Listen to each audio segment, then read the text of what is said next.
Hi Virgo, this is Just with your May 1st to the 15th counsel. I hope that you guys are having an enjoyable day. So Virgo, I do see some of you are making plans to take a trip, and some of you, the trip may come out of the blue. Like in the next 6 days, the first week of May, you may find yourself kind of like just out and having to kind of take a trip is what I'm seeing here. It looks like as it relates to monies will get really good for you guys at the tail end of the second week. It looks like money is really going to be coming in, and that's kind of like the bulk. So some of you could be getting some type of monies that you've been waiting on, settlement, or work will pick up. Like if you have your own business, that sort of thing, it'll pick up quite a bit. Is what I'm kind of seeing here. So overall money looks good. Looks like, again, you guys are making some plans, preparing, making some type of proposals is what I'm seeing. You may not necessarily feel like you are very clear about where you're going. Like there could be something you're proposing, but it's been very hard for you to communicate it, or it's been very hard for you to see or make a decision clearly as to how do you get there, okay, which isn't typically Virgo, but I mean, for a while now, it's been very hard to even associate you guys with a lot of these readings because your energy is so off. So it looks like there could have been some form of partnership, someone, and I'm focusing on more career here, or someone at the workplace, that sort of thing, where there has been some type of stalemate. So you may be someone that you haven't necessarily spoken to. This person may either be on your mind, or you and the person did communicate recently, I do see. And while you're still not sure what direction you want to go in, or you feel like you don't have say so in the direction you're trying to go in, it's kind of giving me a bunch of different little peaks of energy, because it's very clear that you guys are making plans. And at the core of how you feel, you guys are feeling really good this first 2 months. Like you guys, first 2 months, but I meant first 2 weeks. You guys are feeling really, really good. Family is very much a focus. You guys are feeling very confident, prideful of your family. Things are kind of happy there. And there may be a renewal of some sorts with your mate and with your family. That makes you really happy. Some of you could be kind of meeting people from your past and kind of speaking to people from your past, or just there's like this almost like a deja vu is what I'm getting a nostalgic feeling from times before that makes you really happy. So at the core of things, on an emotional level, things seems to be really good. However, mentally, you guys seem to be quite stuck. Okay, as if you just can't, what I'm getting is more, you can't communicate something to someone. You're not communicating something. You're feeling as though you can't when you can. And I've been getting that from Leos too. Like you guys can't communicate something. It's not that you can't, you just won't. You won't, because you're not ready to deal with whatever the change that's going to come from it. Okay. So that's basically what it comes down to. There's some things, and it could be with a particular person that you're not really ready to communicate something with someone. Okay. And it may be that some of you could, like, I'm trying to keep it structured. So work looks good. Okay, overall for the next 2 weeks. Again, I do see like a kind of moving forward. There may be some rolling out some type of new business, or your proposal for business, a job, that sort of thing is going to call for you to have to take some trips. And I do see it could be coming out of the blue. Like, I got to go here, I got to go there, there's going to be some movement is what I'm saying. And you may even know that, okay, I'm going to have to do certain things, but you're not communicating that with someone, like a partner in business, or your supervisor at work. If you're already making plans that you know that you're going to be kind of like taking off several times this month, and you're not communicating that to your supervisor. You're not telling your mate that, hey, I'm going to be kind of missing, more for a little while here because I've already been kind of making these plans, and now things are starting to kind of like come up. There's going to be some type of out of the blue having to leave, having to go somewhere. That's going to come out of the blue. I do see family issues, something that you don't want to, some of you don't want to discuss something with your family, or there's been some heartbreak, some pain, some disappointment around family. Now, this doesn't necessarily have to be your family. It could be your mate's family, where, you know, your mate could be out on the outs with their parent. And there's some problems around that. Some of you may want to pick up and travel and do something with your mate, but then your mate can't go, or your mate can't do something because you guys may have children, that sort of thing. So I do see like some disappointment around being able or wanting to kind of be free. Some of you just really want to be free in some way, but you can't communicate that, or you don't want to communicate it at this time.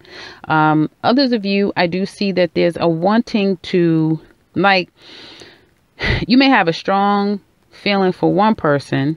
Okay, let's just go there. There may be a strong feeling for one person, and reuniting with them would just make you so happy. But then you have family, and you have an obligation to your family, right? And you have not communicated really how you feel. Some of you just may feel stifled in your relationship. You may feel so bound by this family dynamic, your relationship. There may be so many expectations on you that you may want to bust out. And you may find yourself just out of the blue switching up and doing something, like taking a trip someplace, going somewhere, doing something erratic, which is going to create some disappointment. Okay. So be careful with that. Someone could be doing that to you as well. And not all of you are going through a threesome situation, longing for someone. There's a longing for someone doesn't mean that you're with that person, right? You just may be in your mind feeling like, you know, you may have wanted to reach out to someone that you have feelings for, that you haven't, because I keep getting that same message, you haven't spoken to for a while.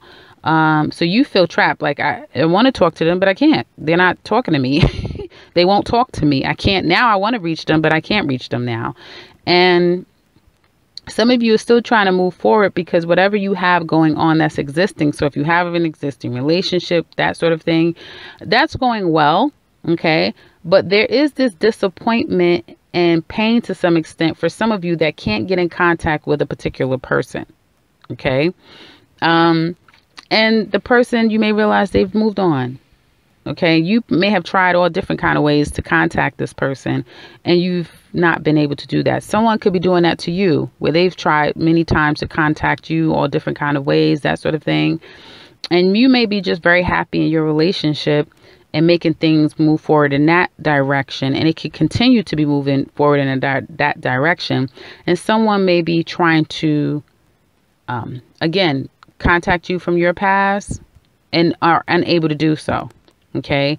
So that could be happening to you, and that could be happening from you to someone. But I just get this, some outside person, or you're trying to contact someone. You may not know their status, but you're trying to contact them. They may not know your status, but they're trying to contact you. They're wanting to perhaps start over. They're wanting to contact you. They're wanting to talk. They're wanting to reconnect, that sort of thing. And I just get this no. I get like this. They're not able to. You're not making yourself available. You're not answering their calls. Or again, this is being done to you. But again, outside of that, I do see like good things happening around you. Like your family life is good. Your money is good. There's just that disappointment in not being able to contact somebody that you have feelings for, that you probably haven't been able to tell that, hey, I have feelings for you, or I'm sorry, can we please start over? Like there's a stifling, whether you've stifled them. So it's like no, or they've stifled you. Okay. And it's like, no. And that's what I'm seeing. Because at first it was like, what? And now it's becoming very clear to me what's going on here. So the advice is to, I feel, if for those of you that's in a relationship and you're just having this kind of urge to kind of reach out to someone for your past, that sort of thing, I would say, listen, you know, if you have something good that you have going on, stick with that, obviously, and, you know, nourish that. For others of you, you have to accept the fact that the person isn't open to communicating with you for whatever reason, whatever happened in the past. There could have been another person, like you could have been with someone, or there could have been some type of, deception, cheating, that sort of thing. But so you're going to have to kind of, you're going to have to accept that fact. Now, some of you, there may be a reconnection after, like, maybe the next 5 weeks or 5 months. There may be, a reconnecting with this person. And by September, you'll be very happy that you may hear from this person again, or, you may see the person again, or they may be open to speaking to you again, is what I'm kind of seeing. Okay. But it may take you guys a while to be able to get over the fact that you're not going to be able to kind of speak to the person, is what I see. It may take, until August before you can get real clarity and say, okay, I accept the fact that, this is over with this person and myself, is what I'm kind of getting. Others of you that's in a really healthy relationship, and it's not this, because I don't feel like it's horrible. I don't feel like it's just out and out cheating. I feel like it's more of a desire for someone, and you're with someone else, as opposed to just out and out cheating. And some of you will, try to reach and contact someone, go to like extremes to reach somebody, to no avail. For those of you that's in a healthy relationship, again, it could be some problems with your family, their family, but I do feel like family is problematic. There's like, you may be starting over with someone because you guys are family, and there's like this new beginning, but then with it comes heartache, and it could be because you're trying to get over past hurts in that relationship, and it's really been difficult. Sometimes you have some good days, you have some not so good days, so it's that sort of thing. And for others of you, it could just be as simple as having not told your mate that you're going to travel somewhere, you're going to go someplace, which could be work related, that sort of thing. And there may be some disappointment just from being separated from your mate, when it could be 3 days. Hopefully it's not 3 weeks, but it could go up to 3 weeks of being separated from your mate. That sort of thing is kind of what I'm seeing. So that's what I have for you guys for the remainder of, I keep saying the remainder of May, which it's not. It's actually the first 2 weeks of May. That's what I have for you guys. If you'd like to share with us how this relates to you, please do so in the comment section below. We'd love to hear from you. And if you are new to this channel, welcome, and subscribe, because I will be back very soon with another one. Take care, Virgo.